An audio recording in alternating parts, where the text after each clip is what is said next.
만나서 반갑습니다. 안상규 목사입니다. 자, 오늘은 또 창세기 8장을 살펴봐야 하겠죠? 예, 창세기 8장 한번 좀 보겠습니다. 우리는 5장 마지막 구절부터 제가 지난 시간에도 분명히 말씀드렸지만 대부분의 성경 해석학자들은 5장부터 8장까지를 전부 다 합해서 강의를 하거나 설교를 하라고 이야기하고요. 한 장으로 보는 것이 더 바람직하다라고 얘기하는 성경 해석학자들이 훨씬 더 많다는 겁니다. 그 이유는 이 에피소드에서, 그러니까 노아의 방주 에피소드에서, 지난 시간에 복습하는 거예요.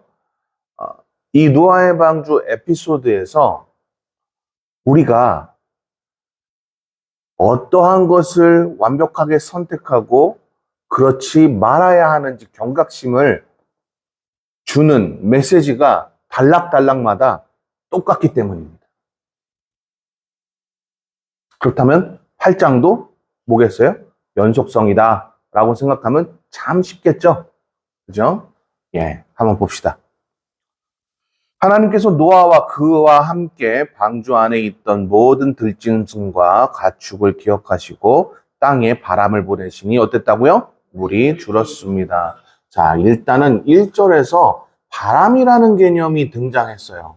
바람을 불어서 바람이 어마어마하게 불려지니까 물이 어떻게 됐다고요? 줄어들었다라고 사용해요. 맞아요? 진짜 바람 때문에 물이 줄었을까요? 자, 이게 창조과학으로 설명을 하면 앞뒤가 안 맞아요. 왜죠? 지구는 23.5도 기울어져 있고요. 스스로 자전을 합니다. 그리고 끌어당기는 힘이 있어요, 다리. 다리 끌어당기는 그 힘 때문에 이렇게 돌면서 쭉 밑으로도 쭉 이렇게 도니까 계속해서 빨려가면서 돌려지면서 이제 물 수증기층이 사라졌으니까요. 그 물 수증기층이 사라졌기 때문에 돌아가면서 위에는 얼고 밑에도 얼고 그러면서 쭉 이렇게 되는 거예요. 그렇죠? 그런데 여기서는 지금 바람이라고 설명하고 있다는 거죠. 모세는. 창조과학자들이 밝혀낸 진실과 지금 1절에서 말하는 모세가 말하고 있는 내용은 다르네요. 왜 그럴까요?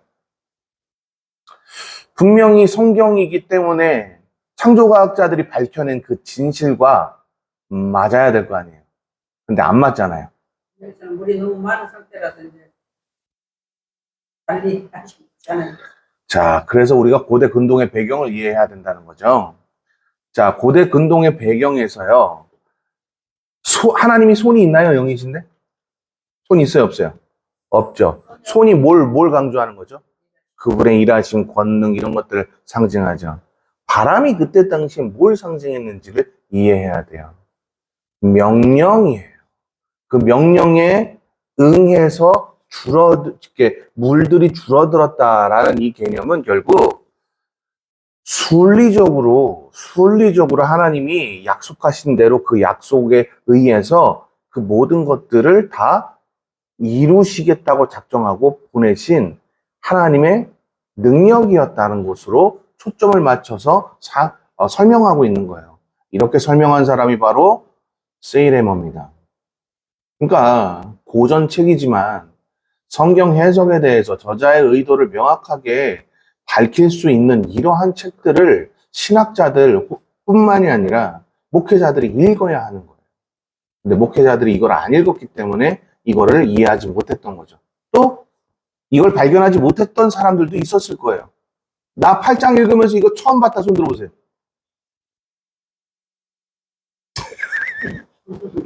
다야? 세상에.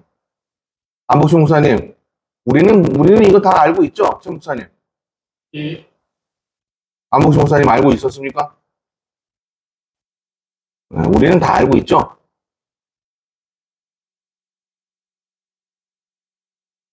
자, 물이 줄었어요. 물이 줄었다고요. 하나님이 약속하신 대로 이제 새 하늘과 새 땅을 주시기로 한 것에 대한 신호, 사인으로 세일해머는 설명하고 있다. 그러니까 이거를 증거 찾는 데 있어서 여기에다가 창조과학자들이 찾아낸 증거하고 연결시키면 위험하다. 이건 하나님께서 약속하신 것을 그대로 새하늘과 새 땅을 주시기 위해서 하나님이 일하기 시작하셨음을 알리는 그냥 문장이다. 이렇게 이해하시면 됩니다. 기쁨의 샘들과 하늘의 창들이 닫히고 비가 하늘에서 그쳤습니다. 봐봐요. 닫혔다. 맞죠? 닫혔다. 진짜 하나님이 닫으신 것처럼 묘사하고 있는 거라고요. 그러니까 하나님이 일하신다. 여전히 일하신다. 그거 강조하고 있는 거라고요. 왜 그랬을까요? 이거 지금 읽는 사람들이 누구죠? 이 글을 쓴 것을 읽히려고 하는 사람들이 누구죠? 출이집트 3세대들이죠. 출이집트한 3세대예요. 그 3세대는 하나님을 경험했어요? 못했잖아요. 노아의 방주 있었어요? 아니, 저 노아의 방주란다, 저기. 홍해 바다를 가르실 때 있었나요? 3세대들이? 없었죠. 만나와 메추라기를 먹이신 사건에서 아주 어렸었거나 아니면 경험하지 못한 세대들이었겠죠. 하나님이 입히고 먹이시는 모든 하나님의 기적과 능력, 하나님의 전지전능함을 그들이 경험하지 못했단 말이에요. 그러니까 하나님이 여전히 일하고 계시는 것을 그들에게 알리도록 글을 쓰고 있는 모세의 모습을 볼 수 있는 거예요. 이거 아주 성경 해석학에서는 기본 중에 기본이거든요. 근데 이 기본 중에 기본을 무시하고 우리가 자꾸 뭐예요? 한 구절만 읽고 설교하고. 그러니까 위험한 거예요. 또 봅시다. 물이 땅에서 점점 줄어들어서 어땠다고요? 많이 빠졌습니다. 네, 물이 빠지기 시작하면서 150일 동안 물이 빠졌다는 것을 우리는 정황으로 설명하고 있어요. 모세는 하나님의 일하심에 대해서 2절까지 설명하고 나서요. 그 다음에 상황, 그때 당시의 정황들을 설명하고 있는 겁니다. 여기까지 이해되십니까? 방주가 7째 달, 곧 그 달 17일에 아라랏산에 머물렀습니다. 자, 7째 달. 7째 달. 그러니까 결국은 7째 달에 머물렀습니다 하고선 또 뭐 설명한 거예요? 그때 당시에 정황을 설명하고 있다. 여기다가 또 커다란 의미를 막 부여하잖아요. 거기 연세대랑 똑같은 이름 가지고 있는 교회 있잖아요. 거기에다가 연세랑 중앙대, 연세대하고 중앙대 합쳐놓은 교회 있잖아요. 그냥 이름 얘기하세요. 하지 말라니까. 자, 40일 후에는 노아는 자신이 만든 방주의 창문을 열었습니다. 자, 노아가 왜 창문을 열었을까요? 하나님이 사인을 주셨었기 때문에 이걸 열었을까요? 뭐 그럴 수도 있어요. 그렇지만 비가 그친 것에 더 이상 이제 비 내리는 소리가 나지 않으니 한번 문을 열어보고 싶지 않았을까요? 자, 이렇게 추측하는 걸 뭐라 그래요? 정황적 추측이라고 해요. 성경 해석학에서는요, 이 추측은 참고사항이지 글에 커다란 영향을 주지 않아요. 그래서 성경 해석학의 아버지 B.S. 차일드가 뭐라고 얘기하냐. 성경을 해석할 때 정황적인 추측을 요구하는 문장들은 글에 비중을 차지하지 않으니 그것에다 커다란 의미를 부여하지 않기를 바란다라고 당부하고 있어요. 또 보세요. 그가 까마귀를 내보내니 그 까마귀는 물이 마를 때까지 날아다녔습니다. 왜 까마귀를 내보냈을까요? 우리나라에선 까마귀가 뭐예요? 흉조죠. 네. 길조는 뭐예요? 까치죠.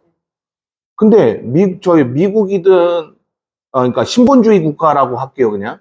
신본주의 국가에선 까마귀가 여러분 우리나라 번역으로 한다면 길조예요. 근데 일단은 그게 중요한 거는 아니고요. 까마귀를 왜 보냈을까요? 고대 근동사회에서 히브리어로 까마귀는 아르브예요. 그리고 부자라는 뜻이 이르부입니다. 근데 이 부자라는 뜻 이르부가요. 부자라는 의미만 가지고 있는 게 아니에요. 모든 것이 완벽하게 되었다라는 퍼펙션이라는 의미도 가지고 있어요. 까마귀가 그래서 고대 근동사회에서 모세 시대 조금 후 시대지만 모세 시대보다 조금 후 시대입니다. 까마귀를 날려보내는 그 의식은요, 완벽함을 선언할 때 사용되었다고 해요. 여기까지 다 이해되셨나요? 그러면 여기서 까마귀를 보낸 이유는 뭐예요? 하나님이 완벽한 세상을 허락하셨는지 확인하기 위해서였을 가능성이 있죠. 됐나요? 자, 이거는 그러니까 추측을 할 수 있는 정황적 추측이죠. 자, 그런데 배경사로 이해한다면 이건 참고사항이 될 수 있는 거죠. 그렇다면 까마귀를 내보내서 하나님께서 새로 일하기 시작함을 확인하고 싶었을까요? 그랬을 가능성이 높아요. 그러나 물이 아직, 자, 또 볼게요. 노아가 이번에는 물이 땅에서 줄었는지 알아보기 위해 어땠다고요? 비둘기를 보냈습니다. 첫 번째는 이르브를 보냈어요. 그러니까 아르브를 보냈어요.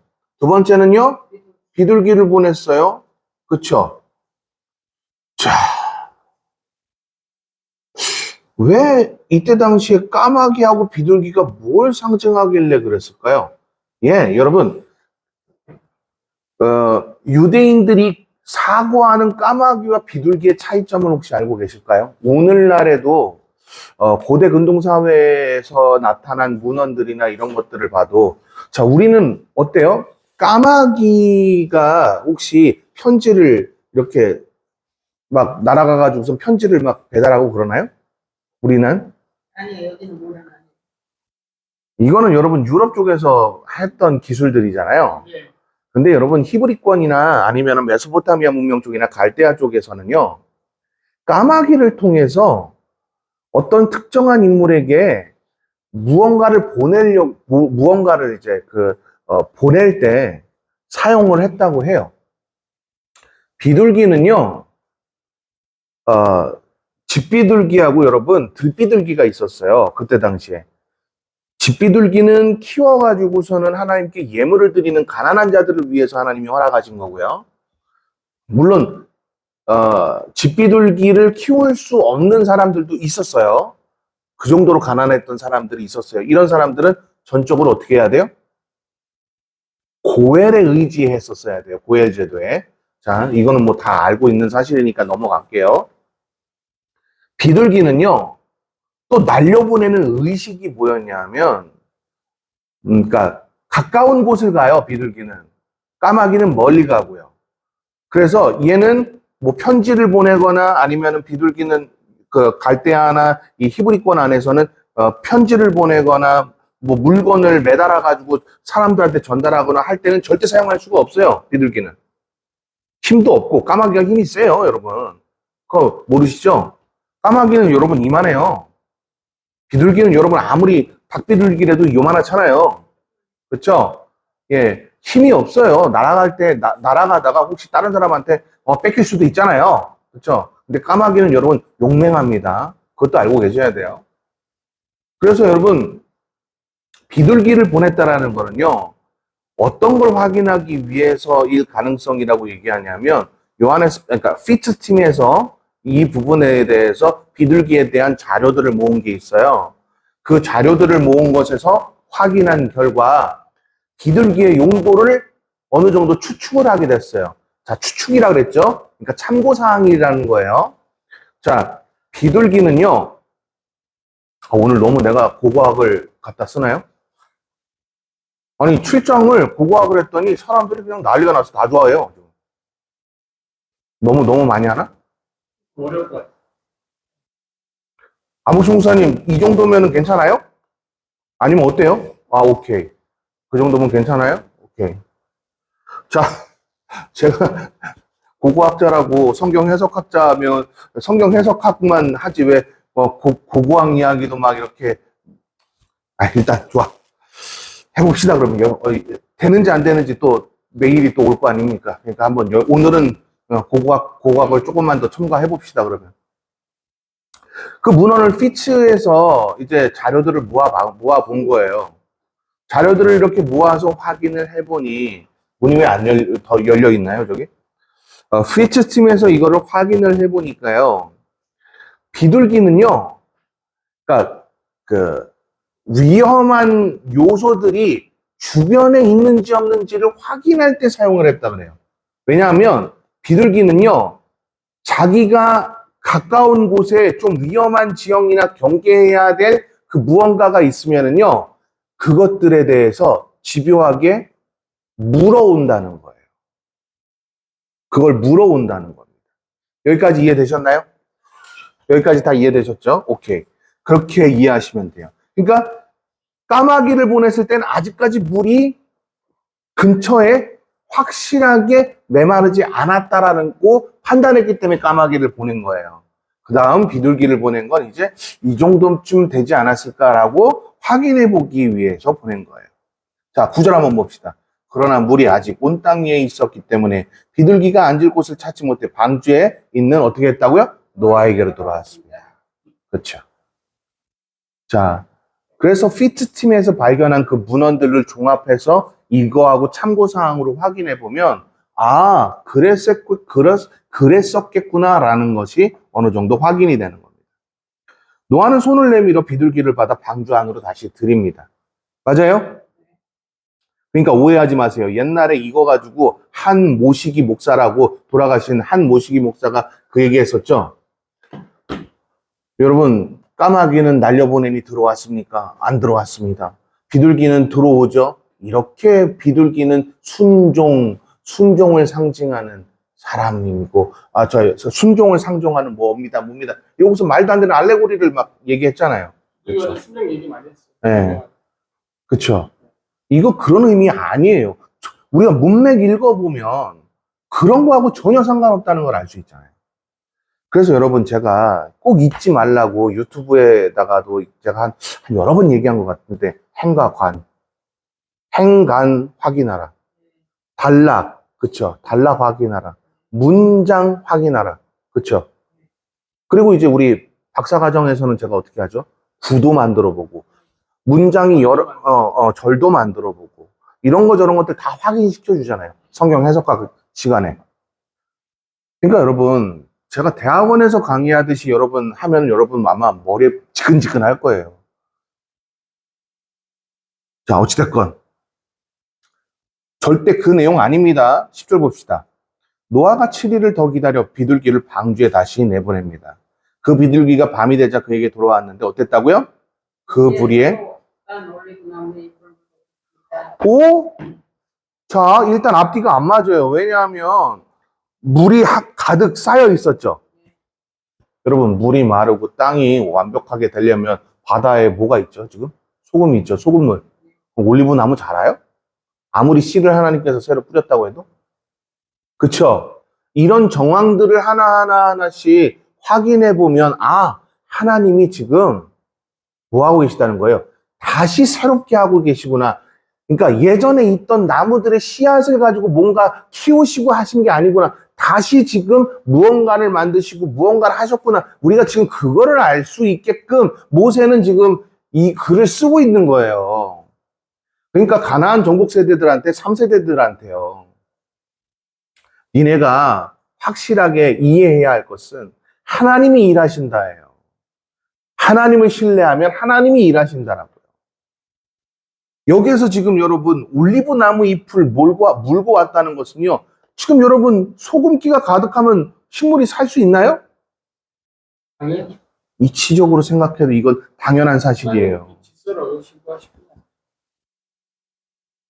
그러니까 지금 하나님께서 다시 새롭게 세상을 천지창조할 때처럼 다시 만들고 있을 때 비둘기를 보냈다는 것을 우리가 확인할 수 있는 문구예요, 이게. 문장이라고요. 아휴, 근데 참 안타까워요. 이거에 대해서 모르면서 그냥 막 멋대로 설교해요.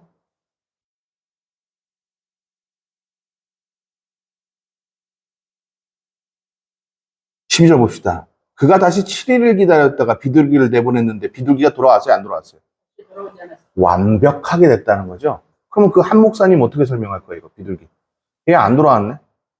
돌아오는 순종적인 그걸 상징한다. 이건 어떻게 되는 이거 어떻게 설명할 거예요? 앞에는 다른. 그러니까 한 구절만 가지고 설명하니 그 모양이에요. 자기는 청년 결박하게 살았다면서 어마어마하게 커다란 집에 살았잖아요. 아시죠? 야, 그거 팔면 한 얼마 될까? 내가 봤을 때는 한 40억, 50억은 될 것 같은데. 기도굴도 있더만. 집에 기도굴이 왜 필요해요? 골방인가 보지. 아휴. 그렇게 주님 찾는 사람들이 그렇게 돈에 환장하고.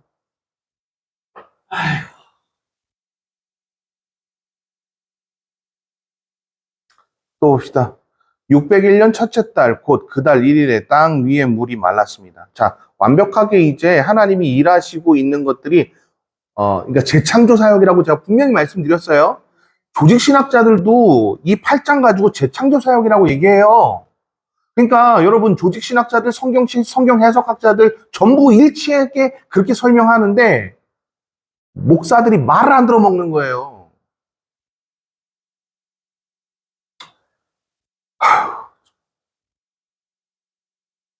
저는요, 그래서 이렇게 생각합니다. 제가 우리 교단만큼은 목사 안수를 줄 때 성경고사를 쳐야 될 것 같아요. 성경고사랑 알레고리로 말씀 나눔을 하는지 안 하는지 그거 확인하고 해야 될 것 같아요. 저도 강사하고 싶을 때 말씀 한 편 준비하라는. 말씀 한 편 준비하라고 하는 게 알레고리를 판별할 수 있어요? 근데 성경고사, 안상규가 말하는 성경고사는 뭐예요? 창세기 8장을 한 단락, 총 몇 단락으로 되어 있는지 확인하시오. 창세기 8장에서, 해설하시오.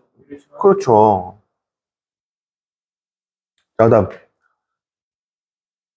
노아가 방주 덮개를 열고 보니 땅이 어떻게 됐다고요? 말라 있었습니다. 방주 덮개를 열고서는 본 거예요. 그러니까 여러분, 뭐 위층에 올라가가지고 뭐 덮개를 받는지 어디를 덮개를 받는지는 몰라요. 어찌됐건 하나님이 아직 방주의 문을 여시지 않은 상황에서 자기가 확인하면서 하나님의 재창조 사역을 봤을 가능성이 높아요. 그렇죠? 그러면 이 재창조 사역에서는요, 물로 완벽하게 망가져 있는 상태에서는 아무짝에도 쓸모없는 그런 곳이었어요.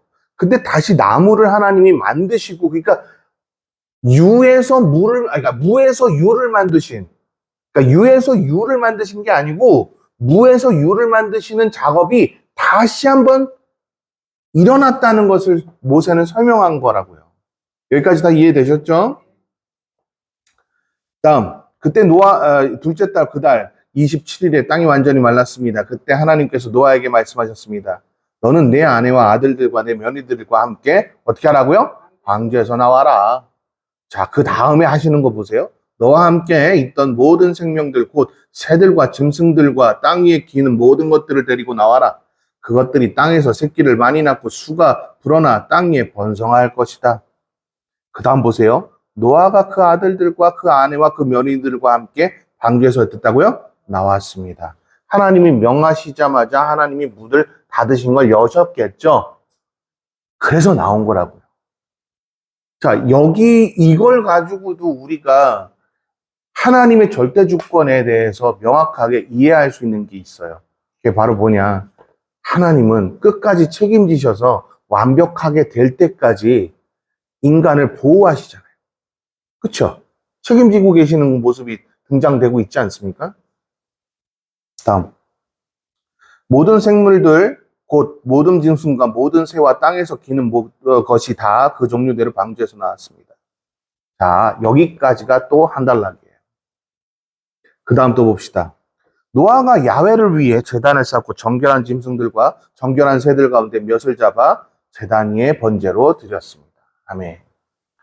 자, 이걸 가지고서 우리 방주에서 나오자마자 구원의 감사로 예배를 드렸습니다. 여러분, 이러면서 막 이거 헌금에다가 갖다 붙이고 또 예배에다 갖다 붙이잖아요. 그래, 예배까지는 내가 이해하겠어. 그런데 정황상 윗단락에 있는 내용들을 연결해서 이거 설명해야 되는 거죠. 대창조 사역. 그렇죠? 완벽한 재창조 사역 후에 이들이 한 건 뭐예요? 하나님이 나오게 하신 다음에 이들이 한 건 뭐예요? 선언이에요, 이게. 난 당신의 것으로만 살겠습니다. 난 당신 안에서 살겠습니다. 나는 당신을 위한 삶으로 살아내겠습니다. 이게 그때 당시의 의식이었던 바로 제사야란 말이죠. 예배로 만약에 이거를 연관지어서 설명한다는 것은 오케이. 그렇게 하시면은 목사님들 괜찮아요. 그런데 그게 아닌 이걸 엉터리로 그러니까 문맥 다 그냥 잘라버리고 요거 하나만 이해하면 안 된단 말이에요. 노아는 5장부터 쭉 살펴보니까 노아는 뭐 때문에 의인이라고 하나님이 인정하셨죠? 진짜 그 사람이 의인이라서 그랬어요? 하나님과 동행하는 것을 하나님은 인정하신 거잖아요. 여전히 나는 당신을 위해서 삽니다라고, 난 당신으로 인하여 삽니다라고 고백하는 모습이 바로 따라해보세요. 창세기 8장 20절입니다. 됐나요? 네. 21절 봅시다. 야훼께서 그 좋은 향기를 맡으시고 마음속으로 말씀하셨습니다. 그 다음 뭐라고 한다고요? 내가 다시는 사람으로 인해 땅을 저주하지 않겠다. 이는 사람이 생각하는 것이 어려서부터 하기 때문이다. 내가 전에 했던 것처럼 다시는 모든 생명을 멸망시키지 않을 것이다. 예, 인간이 악한 것에 대해서 노아 앞에서 이 말을 하십니다. 이 말씀을 하세요. 왜 그랬을까요? 왜 그랬을까요? 간단합니다. 인간은 스스로 있을 때 악함을 나타내고 싶었던 거예요. 인간이 하나님이 없이는 악할 수밖에 없다라는 것을 설명하고 있는 것이라고 얘기합니다. 배경이 그래요. 왜 그러냐면 모세 시대에 여러분 내가 다시는 사람으로 무엇하지 않겠다라고 무엇하지 않겠다라는 문장이 나온 다음엔 그 결과를 설명할 때 있잖아요. 그 결과를 설명할 때는요. 항상 이것에 대한 보충 설명이라고 그랬잖아요. 이것에 대한 보충 설명이잖아요. 하나님이 이것에 대해서 인지했다. 그러니까 어떤 특정한 것으로 인지했다. 그러니 앞으로는 이것에 대해서는 내가 책임을 묻지 않겠다라는 배경이 깔려 있는 거예요. 이때 당시 문화 배경이 그래요. 그러니까 인간이 원래 악하다라는 것은 내가 배경으로 깔겠다예요. 그렇지만 인간이 악하지만 스스로 있을 때는 악하지만 하나님과 동행할 때는 여러분 악하다는 거예요? 악하지 않다는 거예요. 예, 그걸 얘기하는 거예요. 그걸 최초로 얘기한 사람이 누굴까요? 칼빈이에요. 내가 이래서 칼빈을 존경하는 거예요. 제가 여러분 이래서 칼빈은 존경하는 거예요. 왜? 칼빈의 글에는요, 항상 하나님이 없이는 안 된다는 것에 대해서 너무나 크게 강조하며 신본주의, 즉 하나님의 절대 주권을 강조하기 때문입니다. 그래서 B.S. 차일드도 칼빈의 글을 뭐라고 얘기를 했냐면 창세기 8장을 통해서 칼빈이 쓴 주석은 옳다라고 얘기했어요. 옳아요. 인간은 하나님이 없을 때는 악할 수밖에 없습니다. 그러니 자기가 이데올로기, 자기가 신인 사람들 한번 보세요. 악해요, 안 악해요? 악하죠. 악하지 않습니까? 하나님도 까불면 나한테 죽는다잖아요. 그런 사람이 있어요. 근데 그 사람이 목사래요. 근데 그 사람만 그랬을까요?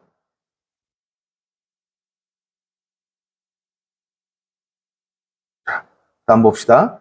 야훼께서 그 좋은 향기를 맡으시고, 자, 따라해보세요. 맡으시고는, 그러니까 향기를 맡았다라는 것은 고대 근동사회에서 뭐라 그랬죠? 제가 혹시 옛날에 제가 설명했던 거 혹시 기억나시는 분? 고대 근동사회에서 고고학으로 발견된 사실 하나 있었죠. 연구팀들이 발견한 그 문헌들을 통해서 종합해서 발견한 사실이 있었잖아요. 제사 때 여러분 흠양하시라고 연기를 보내잖아요. 그 흠양하신다는 개념이 어떤 개념이었죠? 혹시 기억나세요?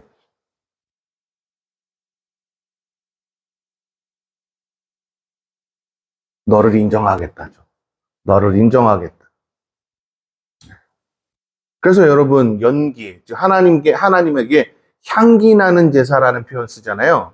그 향기 나는 제사를 드리는 이유가 나는 당신의 사람입니다라고 하나님 앞에 선언하는 거예요. 이거를 그래서 조직신학자 피앙셀리는요, 청교도 조직신학자 피앙셀리는 이거를 그래서 세례하고 연관시켜서 설명합니다. 나는 당신으로 살겠습니다라고 고백하는 것처럼 우리는 향기 나는 제사를 드려야 한다라는 메시지를 정말 많이 남겼던 분이기도 합니다. 피앙셀린이. 됐나요? 그리고 내가 다시는 사람으로 인해 땅을 조주하지 않겠다. 이는 생각하는 것이 어려서부터 어떻다고요? 악하기 때문이다. 내가 전에 말한 것처럼 다시는 모든 생물을 멸망시키지 않겠다. 맞아요? 그러니까 지금까지 하나님이 전 세계의 홍수를 이 이후로 내셨어요, 안 내셨어요? 약속 지키시고 계시네요? 그죠? 그러면서 22절에 마지막 9절에 뭐라고 얘기하는지 보세요. 땅이 존재하는 한 씨 뿌리는 것과 추수하는 것과 추위와 더위와 여름과 겨울과 낮과 밤이 그치지 않을 것이다. 아멘. 이 얘기는 뭐예요? 이제 새로운 질서가 생겨났다는 것을 설명하면서 마치고 있어요. 새로운 질서, 지금 오늘날의 질서가 왜 이렇게 됐는지를 모세는 가나안 정복 세대들한테 설명하면서 모든 것을 주관하시는 하나님을 강조하고 있습니다.